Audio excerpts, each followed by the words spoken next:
जय हिंद मेरे प्यारे दोस्तों।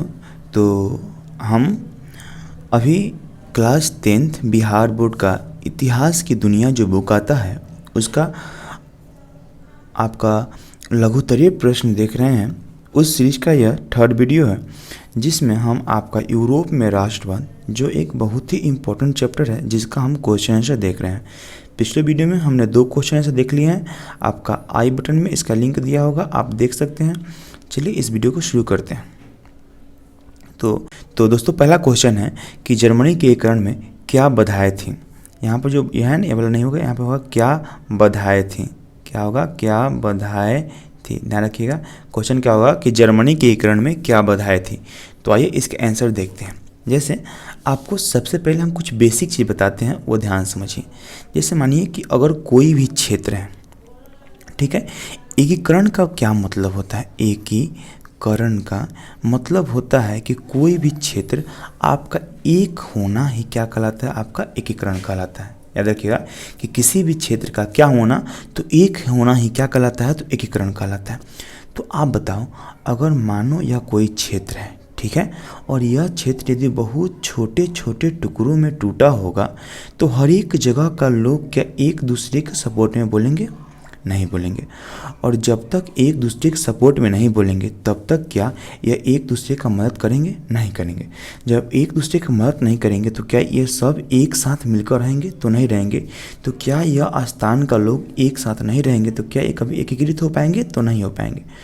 आइए अब हम समझते हैं जो फर्स्ट क्वेश्चन, जो हम तीसरा क्वेश्चन देख रहे हैं कि जर्मनी के एकीकरण में क्या बाधाएं थी, उसको ध्यान समझते हैं। देखिए, जैसे जो आपका जर्मनी, जिसको हम वर्तमान में आज जर्मनी कहते हैं, वह जर्मनी जो पुराने ज़माने में बहुत सारे छोटे छोटे राज्यों में क्या था? विखंडित का मतलब टूटा हुआ था। ठीक है, अगर बात करें कितने, तो लगभग 300 छोटे बड़े राज्यों इसमें शामिल थे। ऑब्जेक्टिव ये पूछता है, ध्यान रखिएगा कि जर्मनी एकीकरण से पहले कितने राज्यों में टूटा हुआ था? तो लगभग 300 छोटे छोटे राज्यों में क्या था? तो यह टूटा हुआ था। ध्यान रखिए।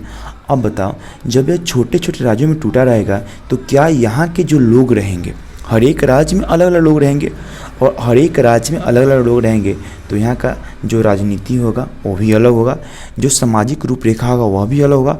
हो सकता है कि हर एक राज्य का धर्म भी क्या हो? अलग अलग हो। तो वही है कि जर्मनी पूरी तरह से छोटे छोटे राज्यों में क्या था? तो विखंडित था, जिसमें लगभग 300 छोटे बड़े राज्य शामिल थे।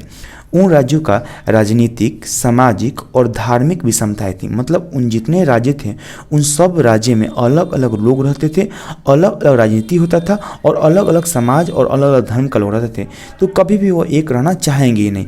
जब एक रहना चाहेंगे ही नहीं तो कभी भी वो एकीकृत करना चाहेंगे ही नहीं। तो यह एक कारण था। और दूसरा सबसे प्रमुख कारण था कि आपका एक ऑस्ट्रिया, उस समय ऑस्ट्रिया एक बहुत मजबूत देश हुआ करता था आपका यूरोप का। तो ऑस्ट्रिया का चांसलर, वह चांसलर का मतलब होता है जैसे हम लोग के यहाँ प्रधानमंत्री होते हैं ना, वैसे ही चांसलर हुआ करता बहुत देशों का। तो उस समय का जो ऑस्ट्रिया का चांसलर था, जो मेटरनिख था, आपका मेटरनिख एकीकरण का एक प्रमुख बात था, क्योंकि मेटरनिख कभी चाहता ही नहीं था कि यूरोप का कोई भी देश क्या हो तो एकत्रित हो, या कोई भी देश में आपका राष्ट्रवाद की भावना उत्पन्न हो। चलिए, उम्मीद कर रहा हूँ कि यह क्वेश्चन आपको समझ में आ गया होगा। चलिए अगला क्वेश्चन देखते हैं हम। देखिए अगला क्वेश्चन जो है, अगला क्वेश्चन देखने से पहले जो यह फोटो है, इस पर्सनालिटी के बारे में जानना सबसे पहले इंपॉर्टेंट है। देखिए अभी आपको हम थोड़ी देर पहले आपको मेटरनिख के बारे में बताएं। किसके बारे में बताएं? मेटरनिख के बारे में बताएं। ये जो आप फोटो देख रहे हैं यही वो मेटरनिख है। ठीक है, यही वो मेटरनिख है जिसका जन्म जर्मनी में हुआ था। कहाँ हुआ था? जर्मनी में हुआ था। कब? तो 15 मई 1773 में। कहाँ हुआ था? तो जर्मनी में हुआ था। और आपको हम पीछे बता भी चुके हैं। अब सोचिए, इसका जन्म जर्मनी में हुआ भी था और ये बंदा जर्मनी के एकीकृत होने का भी देना ही नहीं चाहता। तो देखिएगा कि जो मेटरनिख था उसका जन्म आपका 15 मई 1773 को कहाँ हुआ था? तो जर्मनी में हुआ था। उसके बाद इसका जो मृत्यु हुआ, या देखिए यह क्या है? तो यह मृत्यु है और ये आपका यह जन्म है। ठीक है, तो जिसका मृत्यु होता है तो मृत्यु 11 जून कब? तो 1859 ईस्वी को होता है। कब होता है? 11 जून और 1859 ईस्वी को होता है। इसका एक प्रमुख क्वेश्चन है कि मेटरनिख कौन था। क्या वो क्वेश्चन है? तो मेटरनिख कौन था? ध्यान रखिएगा कि आपको थोड़ा देर पहले बता चुके हैं कि मेटरनिख जो था ऑस्ट्रिया का चांसलर था। क्या था? ऑस्ट्रिया का चांसलर था। और चांसलर का मतलब होता है प्रधानमंत्री। क्या होता है? प्रधानमंत्री। तो देखिएगा कि आपका मेटरनिख जो था ऑस्ट्रिया का चांसलर था।